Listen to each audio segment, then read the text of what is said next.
I want to help you sound more fluent using comparatives and superlatives. That is what we're talking about today. And yeah, I do think this is going to help you sound more natural if you are using the correct one or even the one that is more commonly used. And you're going to hear me talk about that quite a bit, especially toward the end.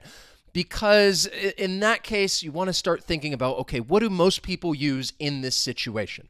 If you're somebody who is interested in developing your fluency, subscribe to the channel, turn on notifications. That way I can become your teacher. My name is Wes. The channel is Interactive English. It's all about helping you reach your fluency goals.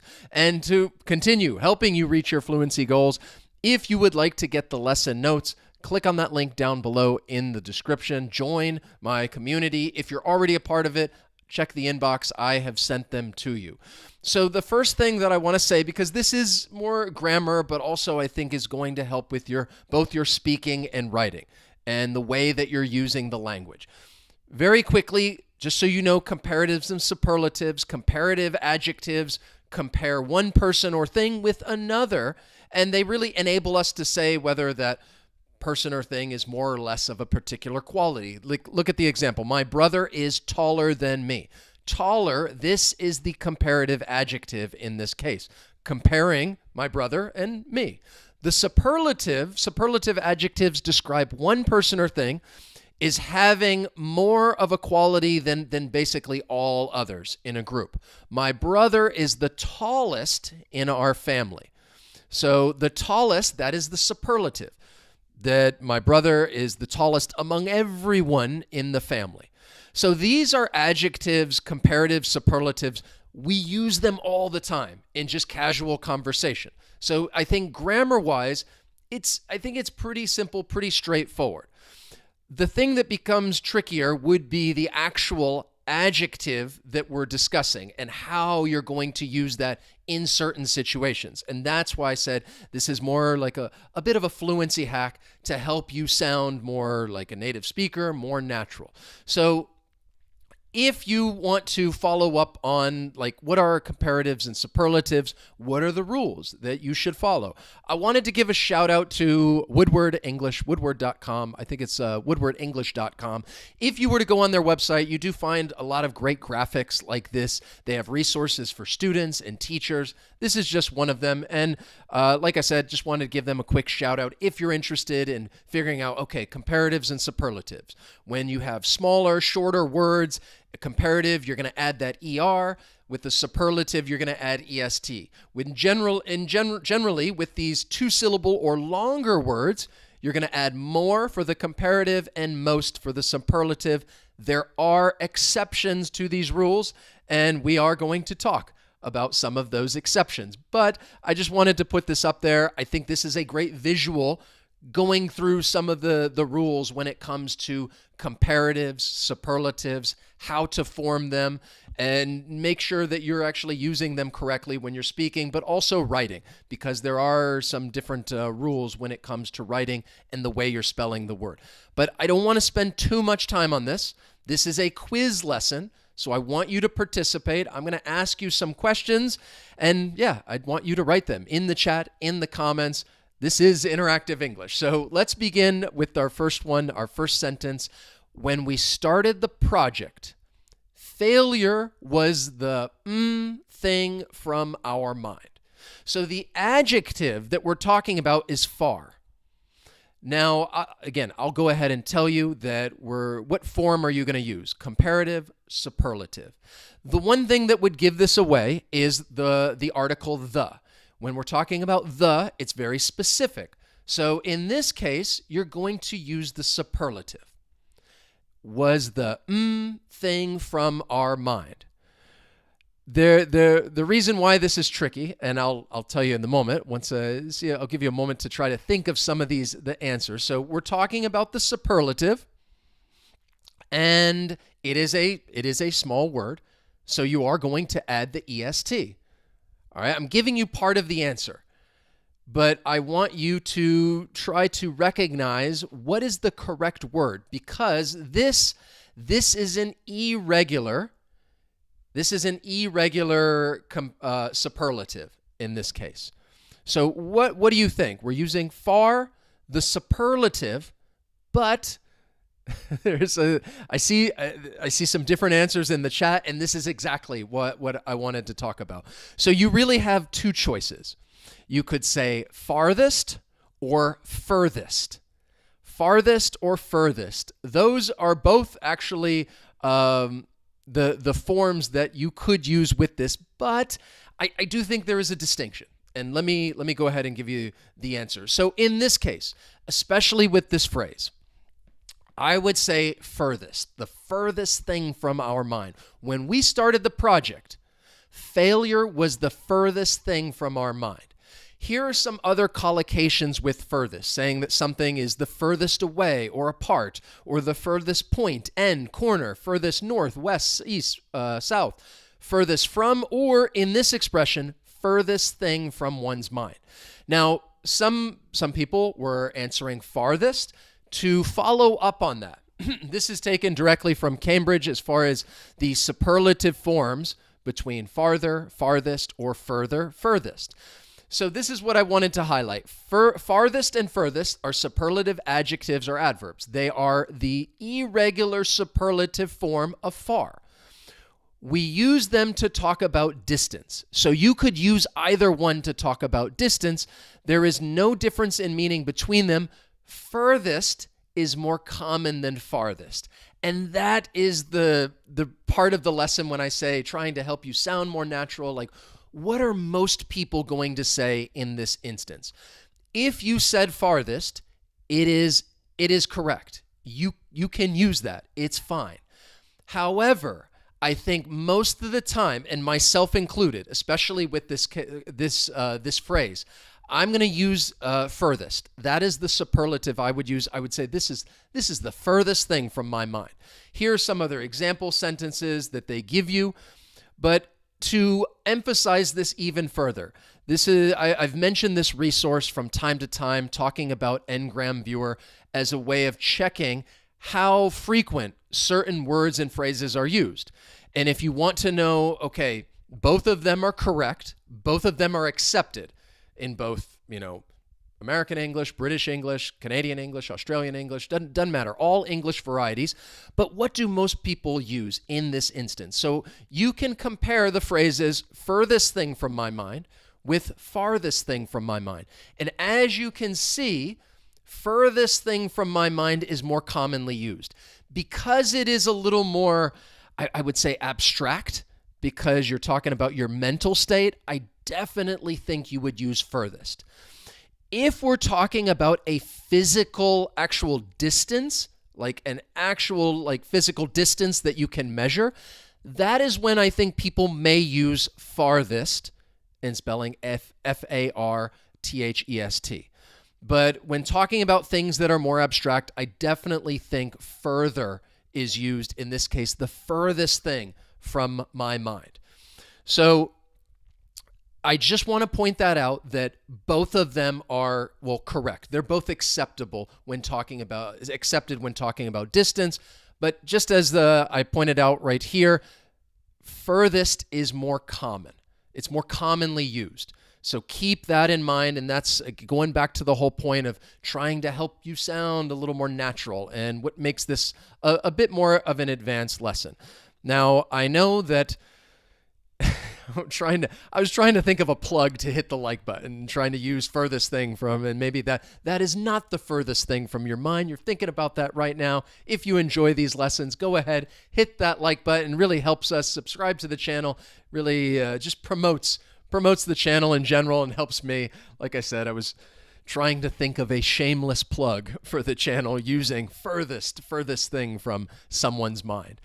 Here is the next question that I have for you. I have, the word much in general. I want you to think about in this case, the comparative form. I have much work than I did yesterday. So when you see that than, now you know that we're talking about a comparative. We're comparing two things or two people, and that is a key when it comes to identifying, is it a comparative or a superlative? The same way I said, when you ever see the definite article the, then you know, okay, that's a superlative. So what is the comparative form for much? Once again, this is irregular. And I think this one is maybe a little easier, but there is still something. There's still something that I wanted to share with you about this. So the answer, some of you said, the comparative form, even if you were to take much out of there and I didn't put anything, I think you could put it into context and say, oh, okay, yes, I have more work than I did yesterday. The one thing I wanted to point out with this is that phrase, much more, if you want to add emphasis, because this is when I feel like people might make a small mistake when they're trying to use much more, but you can use the phrase much more. It's a very common structure when you want to emphasize a significant difference between two things. But it's always going to be followed by an uncountable noun. In this case, we're talking about work. It is a non-count noun. Much more work than I did yesterday. Great job. Excellent. Manuel, Lali, Takayo, Vicky, Gustav, great to see you. Jing, great to see so many members here. Perfect. Let's look at the next one. This is another one that I think is easy, that you're going to be able to identify the correct answer. However, this is when people often make mistakes. That's why I'm giving you this one, because I hear a lot of mistakes. Even native speakers, I catch myself making these mistakes from time to time, and I'm an English instructor, and I'll just be talking and I'll say it, and I'll be like, oh, wait, that was wrong. This curry is then before. So you see then, I will go ahead and tell you, okay, yes, it is the comparative form. What is the comparative of spicy? That is our adjective. This curry is then before. Write your answer in the comments, in the chats, but I will talk about why this mistake is commonly made. And most of the time, it's when you're speaking. When people are writing, it's more reflective. I think it's easier to catch the mistake and say, okay, this is not right. But when you're speaking and you're just saying words, then that's when small mistakes are made. So really, you have two choices. Really, the choice is either more spicy or spicier.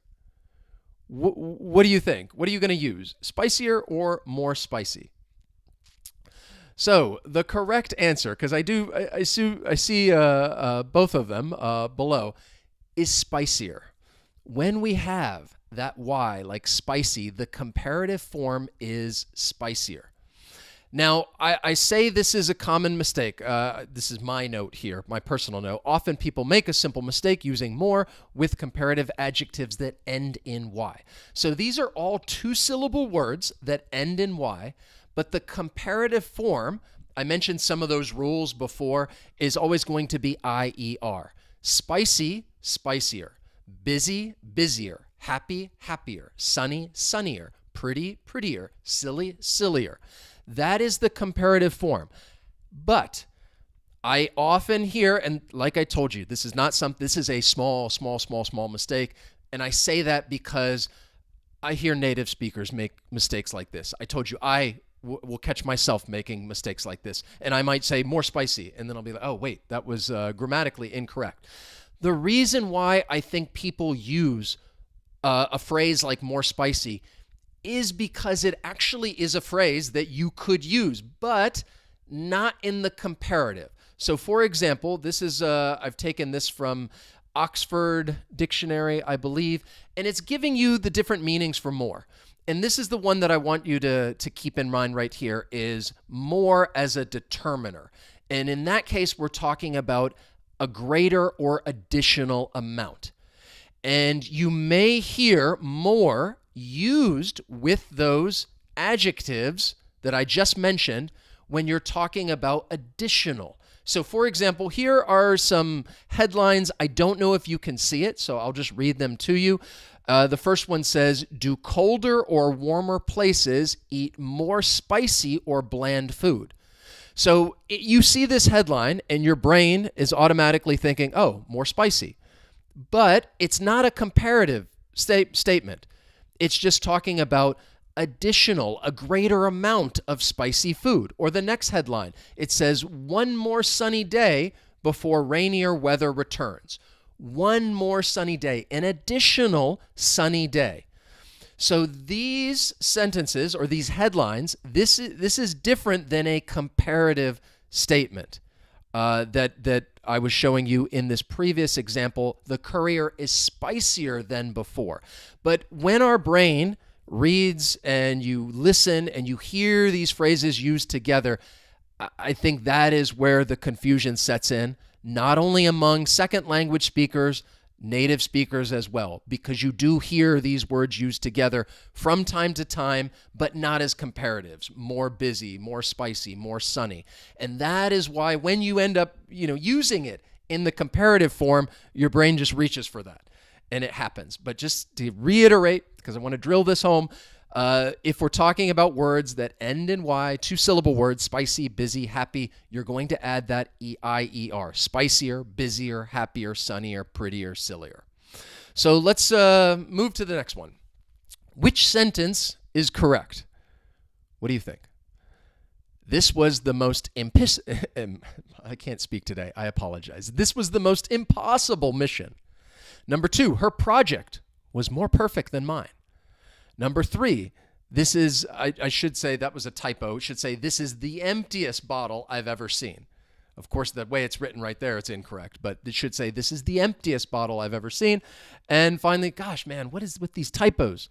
Oh, I got to get more sleep. Number 4, it should say, this battery is more dead than the others. Of course, battery is misspelled, but you know what I'm talking about. If you've been here before, yes, I am prone to typos. That is what happens. But that's neither here nor there. We're mostly focused on these comparatives and these superlatives. Which one is correct? This...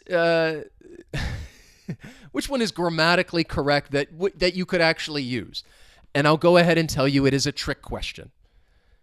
Because as I was saying these sentences, this was the most impossible mission. Her project was more perfect than mine. This is the emptiest bottle I've ever seen. Or this battery is more dead than the others. Hopefully, as I said those sentences, you're thinking like they all sound a bit awkward. And that is because they are all awkward sentences that you're not going to hear. And the thing that I want to point out is with these particular adjectives, impossible, perfect, empty, dead, these are all absolute adjectives. And you could say non-gradable absolute adjectives, but basically some adjectives are non-gradable. They describe absolute qualities. To make them stronger, we have to use modifiers like absolutely, totally, or completely. So if you say something, for example, a battery, it's dead. It's empty. Or a bottle, it's empty. You can't really compare that to something else. Something cannot be more dead than something else or more empty. It's either empty or it's not empty. It's either the battery's dead or it's not dead. And that's why I'm talking about absolute. It does, there is a little more ambiguity and confusion around like perfect because people may end up using that one. But once again, it really should be more of an absolute. It's either perfect or it's not perfect. It's impossible or it's not impossible. So in this case, when we're talking about these absolute adjectives, I've rephrased the sentences so that, they're understandable. This is a common statement you would say. This mission was utterly impossible. Her project was absolutely perfect. The bottle was totally empty, or the battery is completely dead. And we're using those adverbs to really emphasize this adjective. Something to keep in mind, but hopefully as I was saying those sentences, they all sounded a bit strange. The next one, he is certainly, then he lets on. The adjective is clever. It's a comparative because you see than. So he is certainly, then he lets on.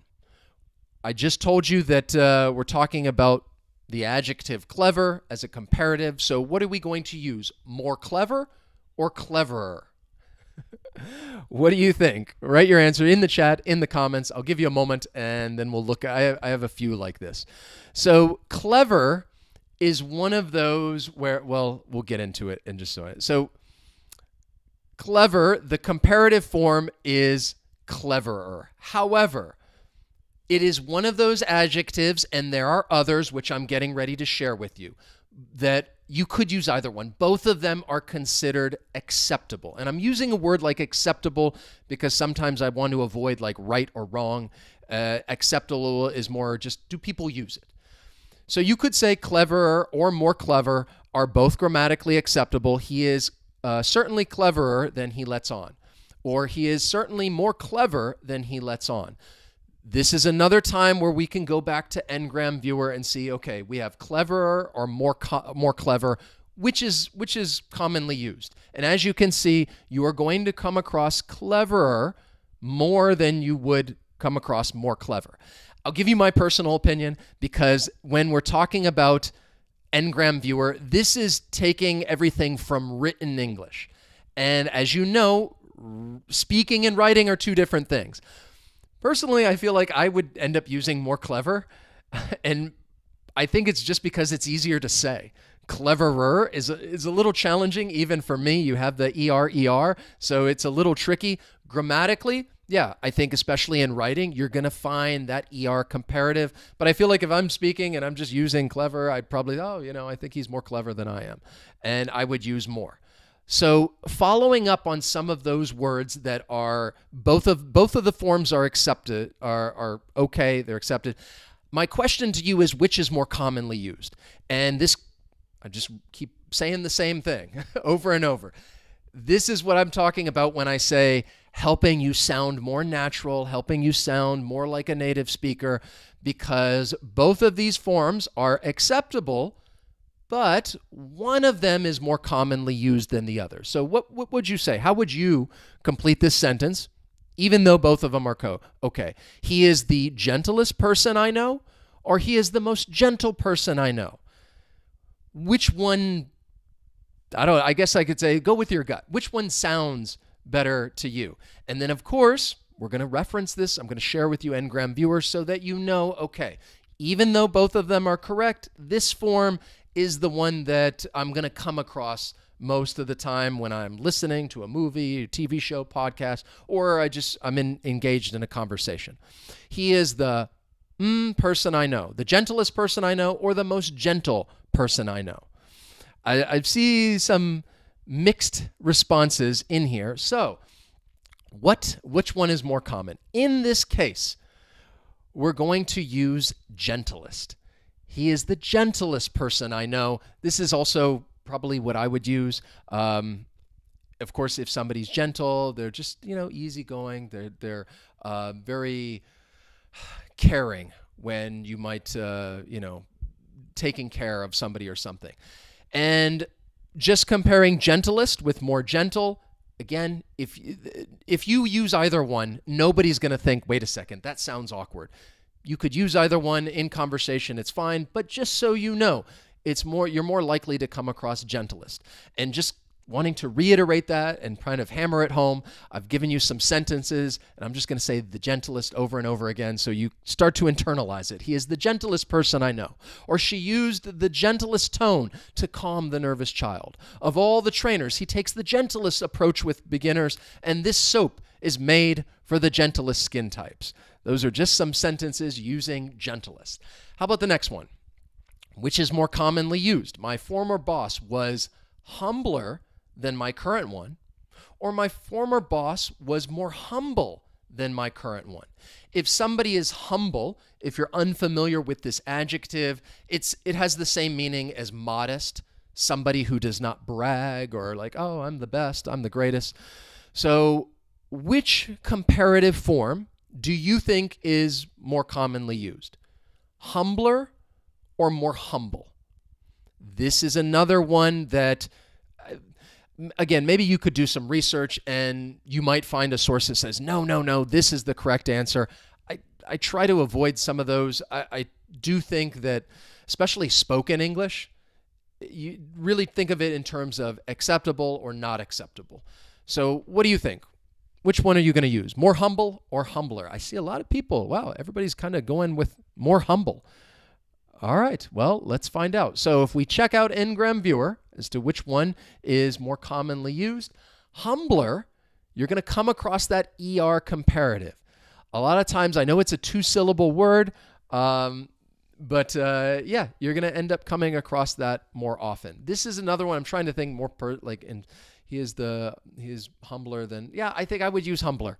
Again, there might be a day, you never know, maybe I might use more humble.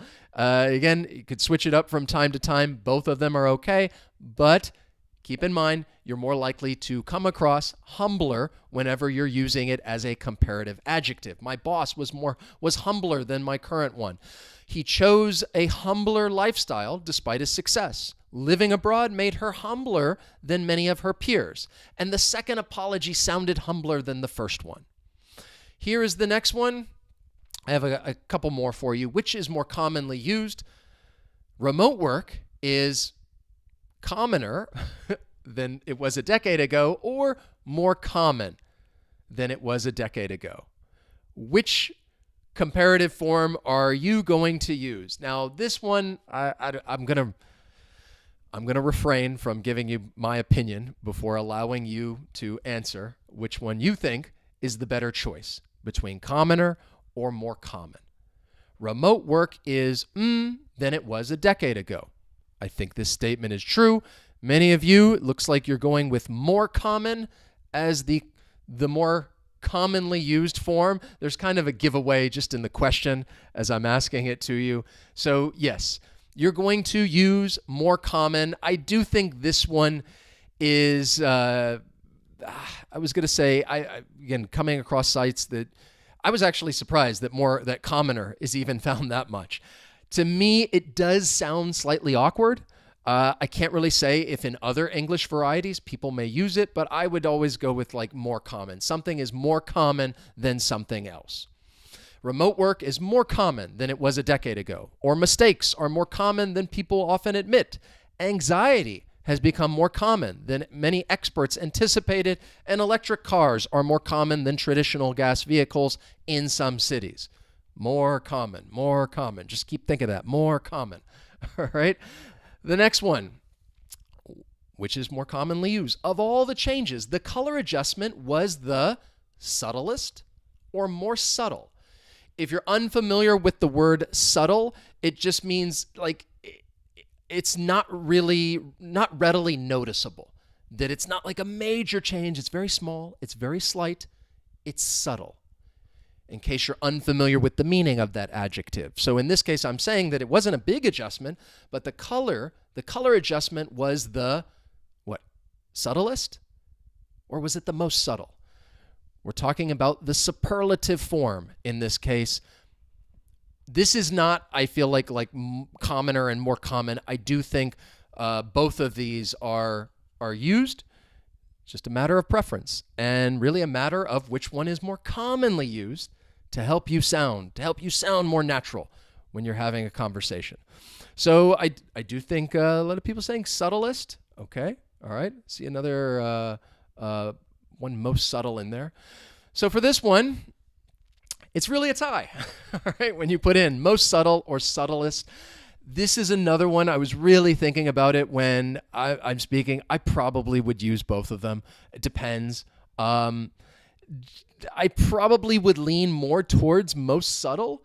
I don't know why, but that's why I'm just giving you in the examples here of all the changes. I'd say the color adjustment was the most subtle. The chef is known for making the most subtle improvements to classic dishes. Her facial expression was the most subtle sign that something was wrong. The soundtrack provided the most subtle emotional impact in the film. You could use subtlest in all of those sentences.